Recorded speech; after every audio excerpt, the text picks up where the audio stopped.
नमस्कार दोस्तों, बहुत बहुत स्वागत है आप सबका साहित्य स्टडी यूजीसी नेट क्लासेस। आज इस लेक्चर से हम एक वीडियो सीरीज को शुरू करेंगे लिटरेरी थ्योरी को, जो एग्जाम के पॉइंट ऑफ व्यू से बहुत ज्यादा इंपॉर्टेंट है। ठीक है, आप मान सकते हैं कि अकेले लिटरेरी थ्योरी से 15 से 20 क्वेश्चन जो है आपके नेट के एग्जाम में आने वाले। तो हम मोस्ट इंपॉर्टेंट जो थ्योरीज है, जो एसोसिएट करते हैं मोस्ट इंपॉर्टेंट राइटर्स, उनसे हम उनको एक एक वीडियो में हम डिटेल में डिस्कस करेंगे। जो हमारा फर्स्ट इंपॉर्टेंट जो लिटरेरी थ्योरी है वो है फेमिनिज्म। आज के इस लेक्चर में हम फेमिनिज्म पे बात करेंगे। ये फेमिनिज्म है क्या, कब एमर्ज हुआ था, सबसे पहले कहां पे आया था और कितने इसके टाइप होते हैं। ठीक है, फेमिनिज्म इसका मतलब क्या है, इसका ओरिजिनेट कहां से हुआ है। सबसे पहले अगर हम बात करें फेमिनिज्म की, तो ये लैटिन वर्ड है, एक लैटिन वर्ड है। ठीक है, फेमिना, वहां से एमर्ज हुआ है लैटिन वर्ड फेमिना से। फेमिना से ओरिजिनेट हुआ और ये बना फेमिनिज्म। ठीक है, तो इसका मतलब होता है वुमेन, वुमेन, राइट। अब क्वेश्चन ये है कि सबसे पहले इस वर्ड को किसने बनाया है, किसने ये वर्ड कॉइन किया है। एक फ्रेंच फिलोसोफर है, एक फ्रेंच राइटर है, चार्ल्स फॉरियर।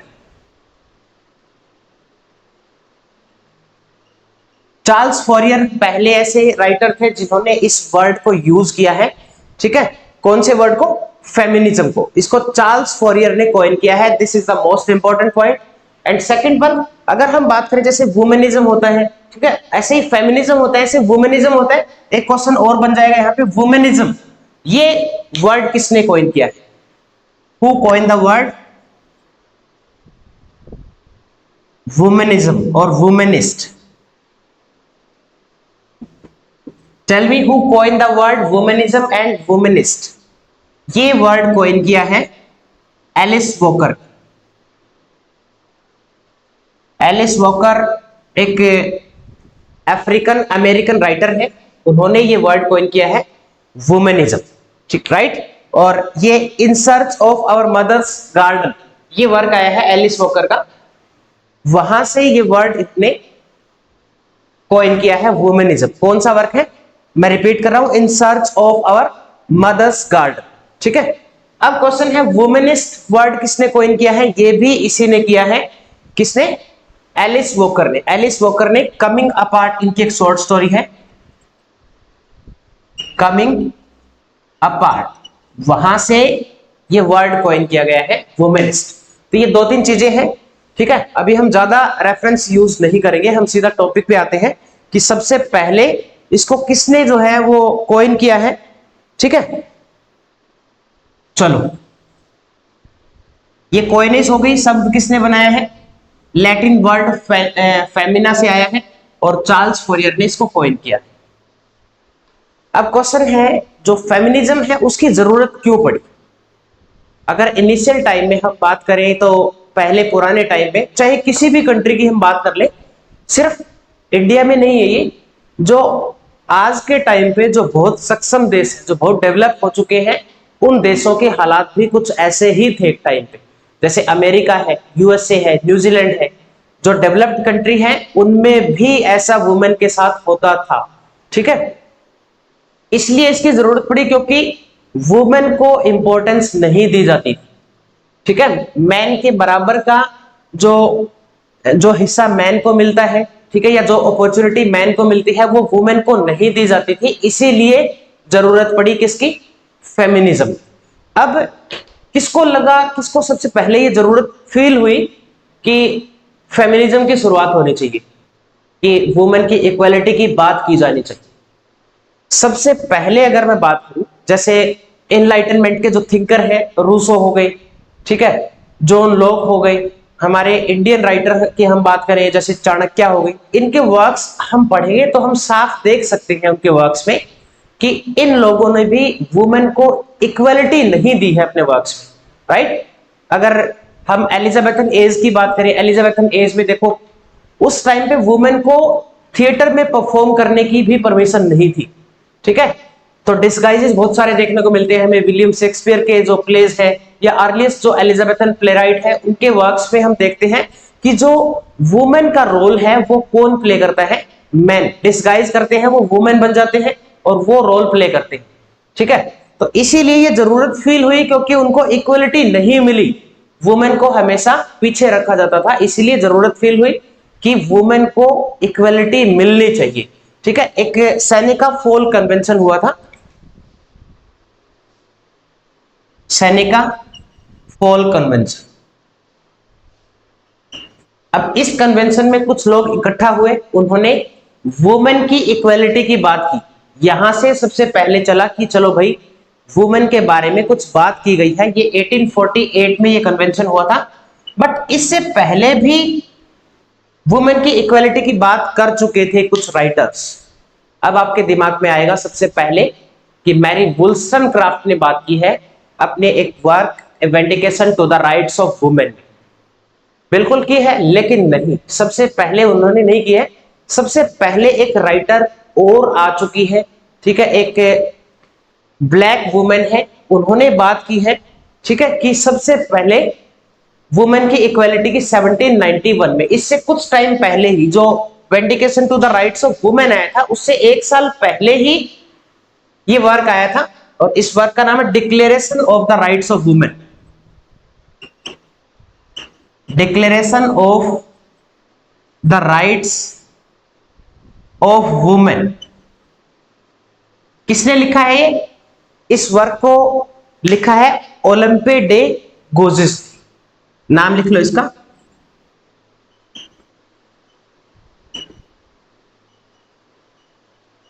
ओलंपिया डे गुजिस ने इसको लिखा था, लेकिन क्यों इसको इग्नोर किया गया? इसने भी तो बात की है वुमेन की इक्वालिटी के बारे में कि वुमेन को एजुकेशन के मामले में, ठीक है, हर चीज के मामले में इक्वल समझा जाना चाहिए, उसको इक्वल अपॉर्चुनिटी मिलनी चाहिए, लेकिन ऐसा नहीं हुआ। ऐसा क्यों नहीं हुआ? ये जो ओलंपिक डे गुजिस है इनको इतनी इग्नोरेंस क्यों मिली, जबकि इसके बाद जो लिखा था मैरी वुllstonecraft ने उसको ज्यादा इंपॉर्टेंस दी गई। इसका रीजन क्या था? क्योंकि ये फ्रांस से थी, ये लेडी फ्रेंच है और मैरी वुllstonecraft एक इंग्लिश वुमेन है, और इंग्लिश वुमेन है तो इंग्लैंड वाले बहुत पहले टाइम से इस वर्ल्ड पे रूल करते आ रहे थे। यहां भी डोमिनेंट फैक्टर है कि देखो फ्रेंच अधीन था इन लोगों के, फ्रेंच जो है वो गुलाम था अंग्रेजों के, यानी कि जो इंग्लैंड है उनकी, और भी बहुत सारी कंट्रीज थी, ठीक है, 50 से ज्यादा बड़ी बड़ी कंट्रीज थी, 700 से ज्यादा कॉलोनीज थी जो अंग्रेजों के अधीन थी उस टाइम पे, लेकिन इसको इतनी इंपॉर्टेंस नहीं दी गई। मैरी वुllstonecraft को ही कंसीडर किया जाता है कि वो जन्मदात्री है फेमिनिज्म, ठीक है। तो अगर हम बात करें अब फेमिनिज्म के बारे में, तो ये इसकी वेव शुरू हुई है, ठीक है, first wave, second wave, third wave, fourth wave, mainly तो 3 ही वेव है, लेकिन फोर्थ वेव भी आई है, ठीक है, जो अभी चल रही है इस टाइम पे, उसको हम कंसीडर कर सकते हैं कि वो फोर्थ वेव है। सो फर्स्ट ऑफ ऑल सबसे पहले लिख लो फर्स्ट वेव ऑफ फेमिनिज्म। कब आई थी फर्स्ट वेव ऑफ फेमिनिज्म और कब खत्म हो जाती है? उसके बाद हमारी सेकंड वेव शुरू होती है। फर्स्ट वेव फेमिनिज्म की आई थी 1890s। First wave of feminism 1890 से शुरुआत मानी जाती है इसकी, फर्स्ट वेव ऑफ फेमिनिज्म की, और ये खत्म होती है 1960s में, ठीक है। तो ये शुरुआत जो होती है इसकी फर्स्ट वेव की, तो इसमें सबसे पहले किस चीज पे सवाल उठाया गया, इसके इश्यूज कौन कौन से थे इसमें? सबसे पहले तो कुछ पॉलिटिकल जो इश्यूज है वो उठाए गए, लीगल इक्वालिटी की बात की गई, specially women's right to vote, और वुमेन सफ्रेज भी बोल सकते हैं, राइट टू वोट।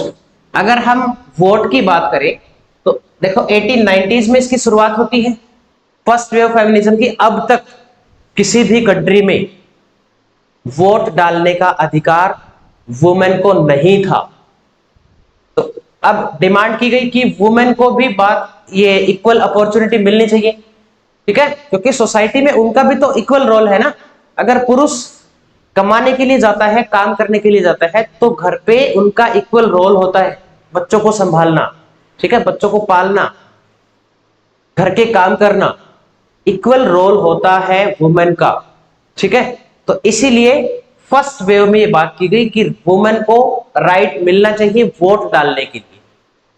इंडिया में तो बहुत बाद में वोट डालने का अधिकार मिला है। तो देखो जो कंट्री है, जैसे कि अगर हम बात करें न्यूजीलैंड की, न्यूजीलैंड में पहले, इन कंट्रीज से पहले ही परमिशन दे दी गई थी वुमेन को वोट डालने की। कौन सी कंट्री है? जैसे न्यूजीलैंड की हम बात करें, न्यूजीलैंड में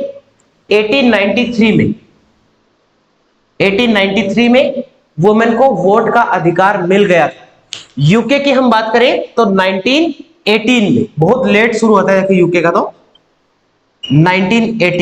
1918 में जब फर्स्ट वर्ल्ड वॉर खत्म होता है ना, उसके बाद वुमेन को वोट का राइट मिलता है यूके में। उसके बाद यूएसए में इसके बाद मिलता है 1920 में, 1920 में, ये भी काफी लेट है। तो इन कंट्रीज में भी हालात ऐसे थे, वुमेन को इंपॉर्टेंस नहीं दी जाती थी। हम ऑलरेडी पूरा लिटरेचर पढ़ चुके हैं, हमने कवर कर लिया है पूरा, ब्रिटिश लिटरेचर है, सारी थ्योरीज हम क्लास में पढ़ चुके हैं। तो जो भी हमारे स्टूडेंट्स हैं ऑफलाइन या ऑनलाइन के, वो अगर सुन रहे हैं तो रेफरेंस में बहुत सारी चीजें आई भी है, उन्होंने देखा भी है वुमेन कैसे सफर कर रही है। विक्टोरियन एज की अगर हम बात करें तो विक्टोरियन एज में भी हालात ऐसे थे, जैसे फिटेस्ट फॉर्मूला वाला जो एक उनका वर्क है, ओरिजिन ऑफ स्पीसीज, ठीक है, ओरिजिन ऑफ स्पीसीज आया था 1859 में, उसमें फिटेस्ट फॉर्मूला वाला कॉन्सेप्ट दिया है चार्ल्स डार्विन। उसमें क्या बोला कि अगर आप फिट हैं तो सरवाइव कर सकते हैं। विक्टोरियन एज में हालात कुछ ऐसे हो गए थे कि अगर आपको सरवाइव करना है तो आपको काम करना पड़ेगा, ठीक है। अनएम्प्लॉयमेंट हो गया था। अनएम्प्लॉयमेंट की वजह क्या थी? जो दूसरी कंट्रीज है वहां से वो स्लेव खरीद के लाते थे, यहां से यहां पे काम करवाते थे, जिसकी वजह से जो लेबर क्लास है वो अनएम्प्लॉयड हो गई। अनएम्प्लॉयड हो गई तो क्या होगा? काम नहीं है लोगों के पास, तो बेरोजगारी फैल गई, और बेरोजगारी किसी कंट्री में होती है तो क्राइम भी बढ़ता है साथ में। तो अनएम्प्लॉयमेंट था, अगर फिट है तो काम कर सकते हैं, मतलब इवन जो वुमेन थी 6-6, 7-7 महीने की जो प्रेग्नेंट वुमेन थी, उनको भी काम करना पड़ता था, और मेल पैट्रियार्की चलती थी, तो उनको सैलरी नहीं दी जाती थी। सैलरी किसको मिलती थी? या तो उसके हस्बैंड को या उसके फादर, मैरिड है तो हस्बैंड को, अदरवाइज उस लड़की के फादर को सैलरी दी जाती थी, ठीक है। ऐसे हालात थे विक्टोरियन एज तक इंग्लैंड में। विक्टोरियन एज खत्म होती है हमारी, बताओ कब होती है? 1837 में शुरू हुई थी विक्टोरियन एज, ठीक है, 1901 तक चलती है। तो ये फर्स्ट वेव में ऐसा हुआ था कि वोट डालने का अधिकार जो है वो वुमेन को मिलना चाहिए, ठीक है। तो इस डेट पे वुमेन को वोट डालने की परमिशन मिल गई थी। अब इसके बाद 1960s के बाद शुरू होती है सेकंड वेव ऑफ फेमिनिज्म। अब सेकंड वेव में क्या था, एक बार मैं लिख देता हूं। Second wave of feminism starts in 1960s, और 1960 से लेकर ये चली थी 1980s तक। ये नेचर में थोड़ी रेडिकल थी। रेडिकल मतलब हम बात कर सकते हैं रेवोल्यूशन से जो चीजें होती है ना, ठीक है, उसमें थोड़ी बहुत हिंसा भी हो सकती है। तो रेवोल्यूशन से जो चीजें पॉसिबल होती है वो रेडिकल में आती है, ठीक है। तो ये नेचर में रेडिकल थी, स्पार्क बाय द पब्लिकेशन। और ये ज्यादा जो है कब पीक पे आई थी? एक वर्क लिखा गया था, द फेमिनाइन मिस्ट्री।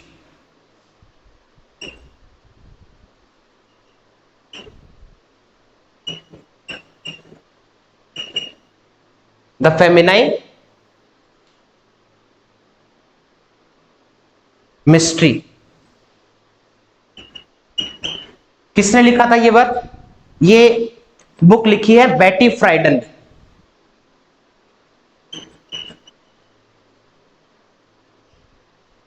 बेटी फ्राइडन ने इस बुक को लिखा था, द फेमिनाइन मिस्ट्री को।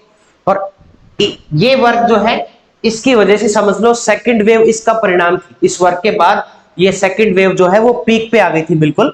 और इसमें ये एक रिजल्ट था, इसमें मिस अमेरिका जो पेजेंट है, ठीक है, इसी का रिजल्ट जो है वो कि अमेरिका में ना पहले कोई भी ब्लैक वुमेन को मिस अमेरिका नहीं बनाया गया था, ठीक है। तो अब इन्होंने ये सोचा कि क्यों ना पहली वुमेन को मिस अमेरिका बनाया जाए, इसको हम बोलते हैं मिस अमेरिका पेजेंट।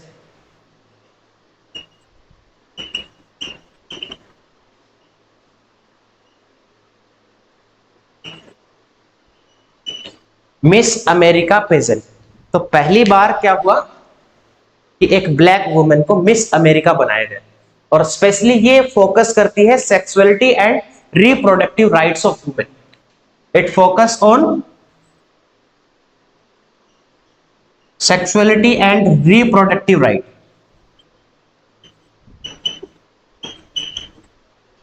अब रिप्रोडक्टिव राइट्स में कौन कौन से राइट्स आते हैं इनके? वुमेन को अधिकार होना चाहिए कि उसको कब शादी के बाद बच्चा पैदा करना है, कितने बच्चे पैदा करने हैं, उसको डाइवोर्स अगर वो अपने हस्बैंड को देना चाहती है तो उसकी भी उसको परमिशन होनी चाहिए। ये आते हैं रिप्रोडक्टिव राइट्स, ठीक है। अब इसके बाद आती है हमारी थर्ड वेव, जो बहुत ज्यादा जिसने बदल दिया सिस्टम को, सोसाइटी को, रहन सहन को, तौर तरीकों को, बहुत कुछ चेंजेस किया है। जो थर्ड वेव की जो फेमिनिज्म है, थर्ड वेव ऑफ फेमिनिज्म है, और इसी की वजह से आज के टाइम पे लोग जो है, जो फोर्थ वेव फेमिनिज्म चल रही है, जो सोशल मीडिया का दौर है, उसकी वजह से मिस यूज भी करते हैं। जिन लोगों को जिनको रिफॉर्म करने के लिए, जिन लोगों के लिए अच्छाई के लिए जो चीजें चलाई जाती है, वो उनका मिस यूज करते हैं। हर चीज के फायदे और नुकसान जो है वो दोनों होते हैं। इक्वलिटी के लिए, इक्वलिटी के पर्पज से ये चीजें की जाती हैं, लेकिन फिर कुछ लोग होते हैं जो उनका मिस यूज करने लगते हैं, ठीक है। फिर क्या है, दूसरा जो जेंडर है वो प्रॉब्लम में आ जाता है। आज के टाइम पे मैं डायरेक्टली कुछ बोलना नहीं चाहता, लेकिन ऐसा बहुत जगह पे हो रहा है, ठीक है, ऑलरेडी हो रहा है, लेकिन ऐसा नहीं होना चाहिए। वुमेन को और मैन को दोनों को ही ध्यान में रख के इक्वलिटी को ज्यादा मतलब प्रेफरेंस दी जानी चाहिए, ठीक है। चाहे वो हम फैमिली की बात करें, पॉलिटिक्स की हम बात करें, ठीक है, सोसाइटी की हम बात करें, तो इक्वलिटी होनी चाहिए, और ये दोनों को ध्यान में रखना पड़ेगा, मैन को भी और वुमेन को भी, तभी ये पॉसिबल हो सकता है। अदरवाइज भविष्य में इसके और ज्यादा फायदे और नुकसान जो है, फायदे तो क्या ही होंगे, नुकसान कहीं और ज्यादा देखने को मिल सकते हैं। जितना फायदा होना था वो हो चुका है, ठीक है। चलो अब हम बात करते हैं third wave of feminism. Third wave start होती है 1990s, 1990 से ये शुरू हुई है, और 2010 तक ये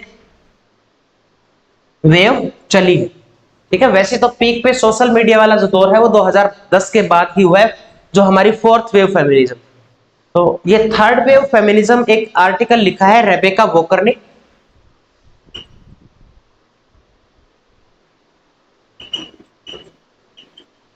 रेबेका वॉकर का एक आर्टिकल है, बिकमिंग द थर्ड वेव, वहां से टर्म आई है,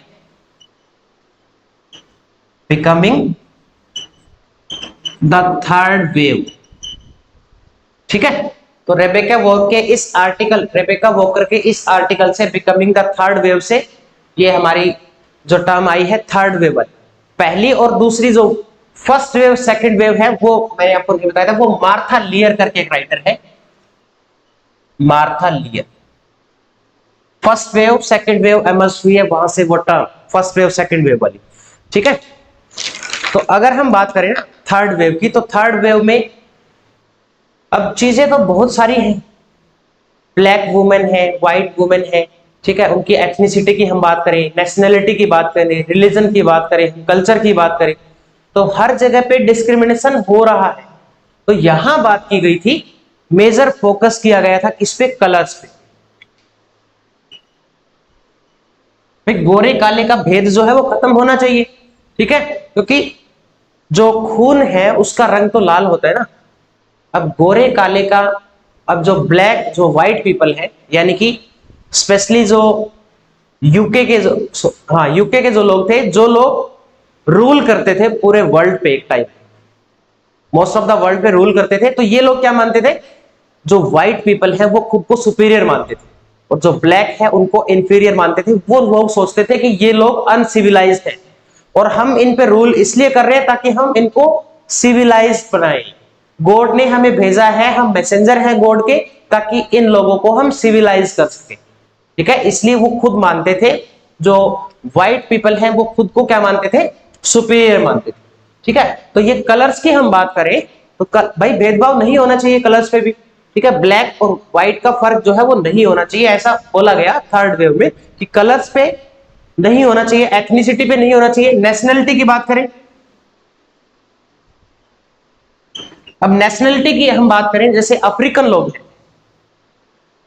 ये जो व्हाइट पीपल हैं उनको कैसे समझते थे, कैसे इनके साथ ट्रीट करते थे। अगर बात आ जाए सीधे की अफ्रीका की तो माइंड में उनके वो हो जाएगा कि काले काले लोग होंगे, भाई ये क्या बात हुई। तो इसलिए नेशनलिटी पे भी इसमें डिस्कस किया गया था कि ऐसा भी नहीं होना चाहिए। रिलीजन की बात करें, हिंदू मुस्लिम सिख ईसाई, बोलते हैं ना आपस में सब भाई भाई, लेकिन कहाँ है वो भाईचारा, नहीं है।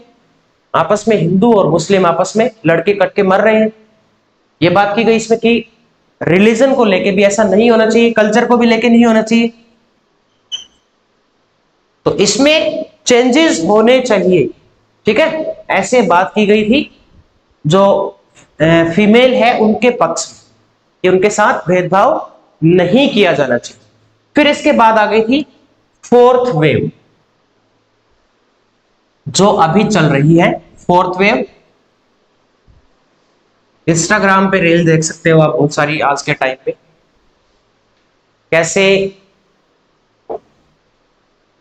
फेमिनिज्म को कितना बढ़ावा मिल चुका है। अब ये चीजें की इस पर्पज से गई थी कि जो जैसे फीमेल को पहले यहां पे रखा गया था। देखो वैसे तो अगर मैं बात करूं तो कि ये तो एक बदला है। ठीक है, जैसे मेल ने ट्रीट किया है वुमेन के साथ एक टाइम पे, वुमेन यहां थी बिल्कुल नीचे और मेल जो है वो ऊपर था। तो अब इक्वलिटी के लिए ये बात की गई कि इनको इक्वल लाया जाए। ठीक है, अब हो क्या गया, इक्वलिटी नहीं ऊपर की तरफ चला गया। लेकिन एक टाइम पे इन्होंने यहां रह के इनको ओप्रेस्ड किया गया है, इनका बहुत शोषण किया गया है, तो बदला तो लेंगे ना, बिल्कुल लेना भी चाहिए, मैं तो कहता हूं। चलो फिर भी वुमेन को थोड़ा ध्यान रखना चाहिए कि किसी बेकसूर को बेचारे को ना फंसाया जाए चीजों में। ठीक है, तो बदला अब कोई शरारत करके गया है तो उसी से बदला लो ना, किसी बेचारे शरीफ इंसान से क्या बदला लेना। फोर्थ वेव में बात की गई थी जेंडर नॉर्म्स। कब आई थी फोर्थ वेव, ये 2010 है उसके बाद से शुरू होती है, 2010 से जो अब तक चल रही है, ये है फोर्थ वेव। ठीक है, इसमें फोकस किया गया था जेंडर नॉर्म्स पे and marginalisation of women in society, और स्पेशली अगर हम बात करें सेक्सुअल हरासमेंट की, सेक्सुअल हरासमेंट की, मोलेस्टेशन की,